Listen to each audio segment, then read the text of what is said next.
because they were a very powerful union, the two of them. Yeah. They were a very powerful union, and in the civil rights movement. And their relationship went beyond the typical role of marriage in the 1960s. We know in the 1960s the role of a wife and a mother was pretty much prescribed to be a stay-at-home mom, to take care of the kids, for the husband to go out and work and earn the money and bring it into the family. That was a very traditional family that we had, not only with the Kings, but around our country as a whole. And so this is important to know, because later we'll talk about some challenges she had related to that. But together they shaped the course of the civil rights movement. And so when we think about the civil rights movement, we always say Dr. Martin Luther King. And we do not add that conjunction. We don't add. And Mrs. Coretta Scott King. All right. That's not added. But that was the reality of it. Well, All right. She has an amazing background. An amazing background. She was an activist before she met her husband. She was very involved in activism, and that was one of the things that attracted him to her, because of her activism. And she studied in the New England Conservatory of Music. Oh my goodness, she had a beautiful voice. And I never, ever got to hear her sing. Anyone in here had an opportunity to hear her sing? I never got a chance to hear her sing. But it is said that she had the most beautiful voice. So I went on the internet and I tried to find a video of her singing. And I found one, but it was sort of scratchy and it was with the church choir. It really, I don't think it probably reflected the true quality of her voice that people raved about. So I didn't add it today. But she was also, as I said before, very active in civil rights. That's what attracted her to Martin, and that's what attracted Martin to his wife. All right. And on their first date, think about this. Think about your first date. First, I want to put in your head what your first date was like. Think about your first date.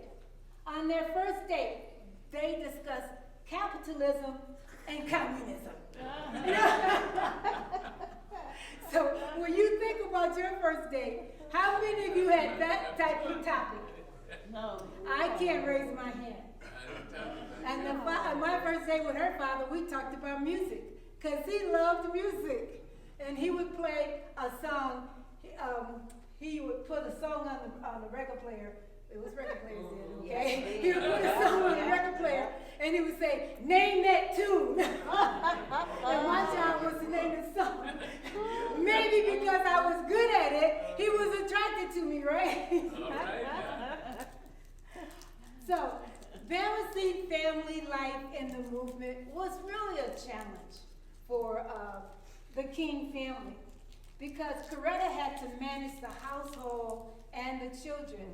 And you know that oftentimes she was doing that alone, because Martin Luther King was across the world, across the country, fighting for social justice and civil rights, and learning about social justice, and visiting different countries and studying models of nonviolence and social justice, as well as fighting for the cause.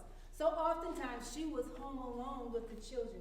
So really, in some respects, she had some of the same struggles as a single mother, because though she wasn't single, she had to take on the mantle of raising those children without his presence.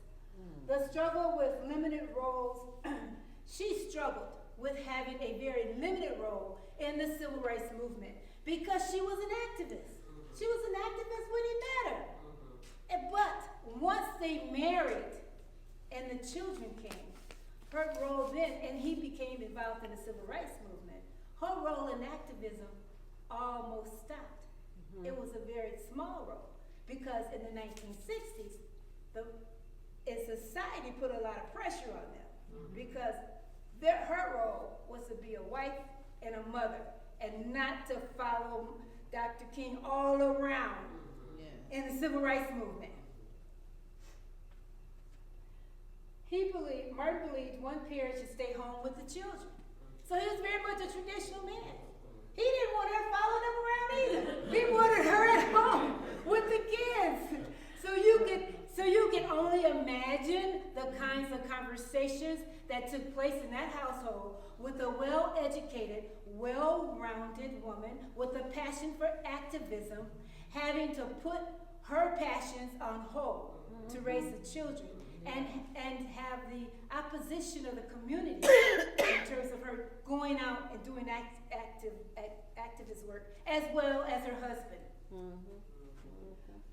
She expressed a deep desire to do more active involvement. We know that eventually she did, but not the way she wanted to, right?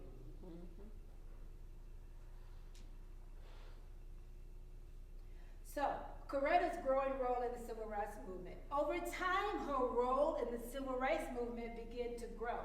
Organized freedom concerts to raise funds. She became a part of the organizational team that raised funds for the civil rights movement.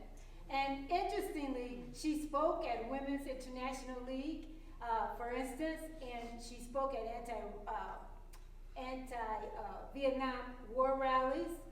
But she also went on tour singing. And this is where they raised a large amount of money for the civil rights movement.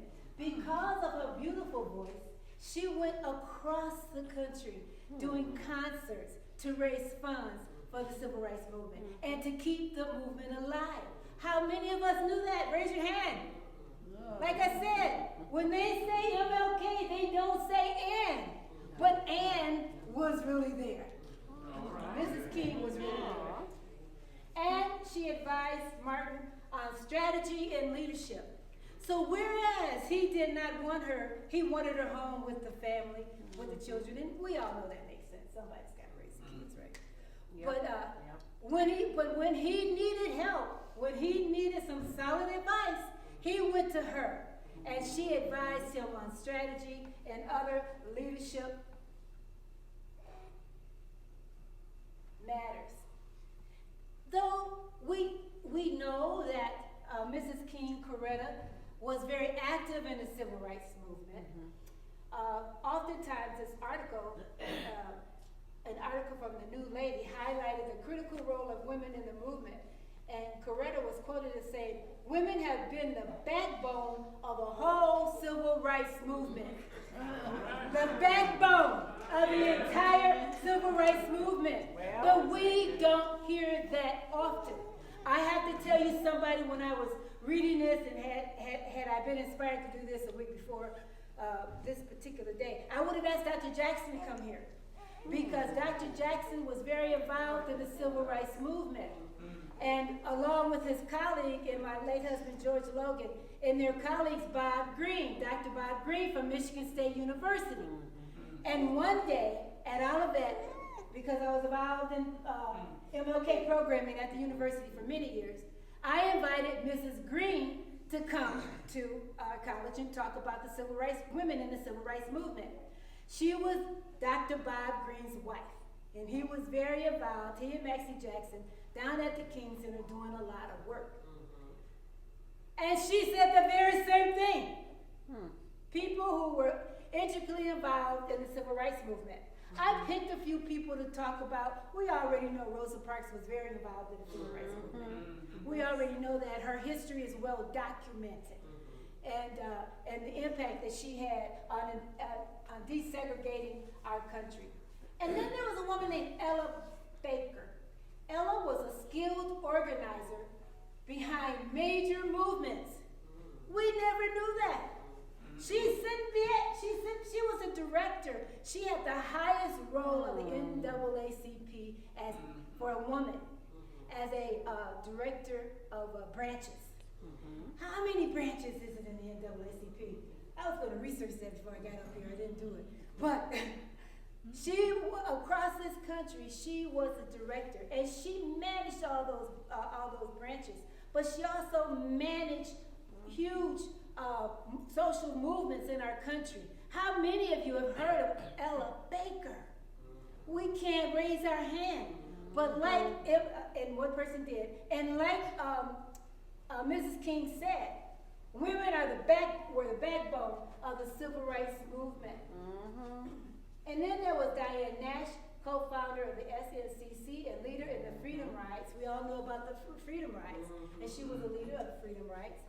And then there was Stephana Clark and Fannie Lou Hamer. Now we know we've heard Fannie Lou Hamer's name before, because these women were advocates for voter registration in the South. And to be a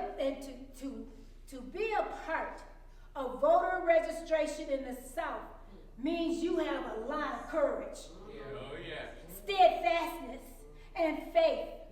Because at any turn, at any moment, your life was in jeopardy. But these women were strong advocates and led voter registration in the South. I put this picture up here only because this is the only picture I could find of some of the women that we had talked about. But this is a picture of Mrs. King, Dr. King, and this is Ella Baker. This is her picture. And that was, and when I saw that, because I went through there's hundreds of pictures on the internet, and I was trying to figure out which one would I put down to represent women in the civil rights movement. But we never, she was such a key player, and I've never seen her picture, so I wanted to make sure that we had an opportunity to know who she was by her face. Women serve dual roles for marching, organizing, and managing family life. So, isn't that interesting? Did you hear those triple things? Family, organizing, and marching. 3 things. This is what they had to do. We know men still had to be the breadwinner and still had to be a part of those marches, but women were also a part of them. Oh, yeah. And they carried extra burden. I wonder how many women had their kids with them when they were marching. Well, or sitting there around the kitchen table organizing and feeding the kids all while they were organizing or doing the laundry, washing. Very much like we do today. Many women endured some of the same perils as their male counterparts, but received less recognition. So I'm so happy today that we can recognize them as we honor Martin Luther King, who really depended on women to help him with the work that he had done. And also, there's that whole thing about navigating gender expectations, which we already talked about, balancing her desire to be an activist versus being a wife and mother, society pressures. But then there was this other thing about managing a household on a modest budget due to Dr. King's financial choices. The work he did not make him a millionaire. As we said before, Mrs. King had to go out and actually help raise funds. And so she had to be a remarkable money manager to keep the family going with limited funds. But that shows the dedication of that couple. Yeah. That couple was very dedicated to the cause. And they made enormous sacrifices in order that all of us sitting here have the freedoms that we are enjoying today. Had it not been for them and the love of God on their life, we probably wouldn't have this conversation today. Well, like in some relationships, there were so many rumors about MLK and infidelity. So not only did she have the pressures of people talking about her, she should be a stay-at-home mom, the responsibility of raising the kids, the responsibility of managing a budget.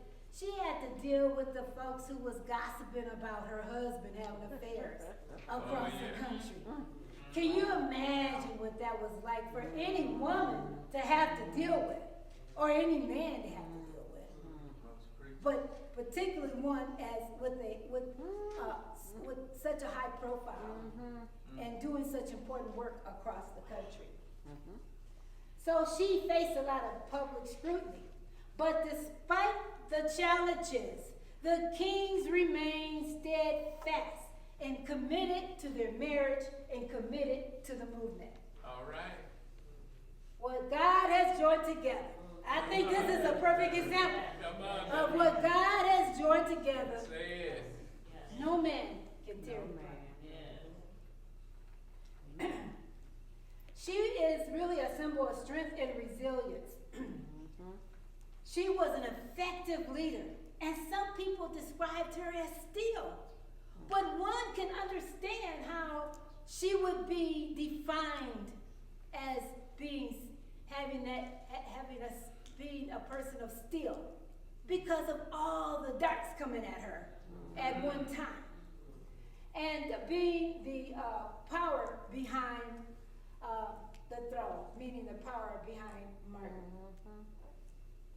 And no matter what she faced, we all saw it on television and in person when we were in her presence. She never broke. She was composed every step of the way.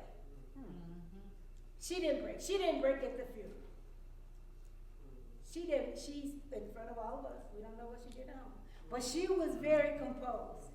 So she is really known for her composure and her steadfastness, and for continuing to support Martha's work as she managed family responsibilities. And that's said over and over and over again when you look and when you read about Coretta Scott King. They talk about her family life and her dedication and contribution to the struggle. But then, after Dr. Martin Luther King's death, she kept his dream alive. She kept his legacy alive. And this is where we see her true activism, her passion for activism, her passion for freedom, her passion for the movement. We see it with all the legacy work that she did, because together they advanced the civil rights movement and promoted nonviolence resistance. And we know that she was the leader and the organizer for building the Martin Luther King Center for Nonviolence. She kept that alive, and she continued her civil rights work. In a way, it's like their partnership never stopped, because everything she did was to ensure his legacy, was to ensure that people around the world knew that they could protest and they could do so in a nonviolent way, and to ensure that social justice movements continued across our country through the King Center and her work with the NAACP, and closely working with presidents to ensure that the King legacy continued.